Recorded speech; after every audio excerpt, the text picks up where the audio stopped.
Faisal park Harbanspura की रहायशी रिमशा अपने खावंद मोहम्मद तारिक अंजुम के हमरा डिस्ट्रिक्ट एंड सेशन जज यूनुस अजीज की अदालत में पेश हुई। रिमशा ने अपने खावंद मोहम्मद तारिक अंजुम के हमरा अदालत को बताया कि उसके घर वाले उसकी मर्जी के खिलाफ लालची आदमी से शादी करना चाहते थे, जिसकी वजह से उसने अपनी आज़ादाना रजामंदी और बगैर किसी दबाव के उसने मोहम्मद तारिक अंजुम वल्द मोहम्मद सादिक से शरीयत मोहम्मदी के मुताबिक शादी कर ली है और उसके घर वाले जान से मारने की धमकियां दे रहे हैं और बेबुनियाद इल्ज़ाम लगा रहे हैं। इस हवाले से रिमशा ने 11 न्यूज़ को बताते हुए कहा कि मेरा नाम रिमशा है, मेरे वालिद का नाम आरिस अली है और मैं अपनी मर्ज़ी से आई हूँ और मैंने अपने घर से ऐसी कोई चीज़ नहीं लेके आई। मैं चाहती हूँ, मेरा तारिक से निकाह हुआ है और मैं चाहती हूँ कि मैं इनके साथ अपनी सारी ज़िंदगी गुजारूँ। मुझे ख़तरा है कि मेरे घर वाले कहीं कोई झूठी FIR ना लिखवा दें मेरे और मेरे हस्बैंड के ख़िलाफ़ और इनके घर वालों के ख़िलाफ़। मैं चाहती हूँ कि मुझे इंसाफ मिले।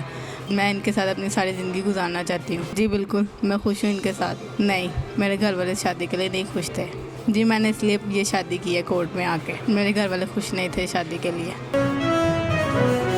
इंसाफ और तहफ़्फ़ुज़ मिले ताकि मैं अपनी ज़िंदगी गुजार सकूँ। कैमरामैन बशर अली के साथ मोहम्मद अमीन, 11 न्यूज़ लाहौर।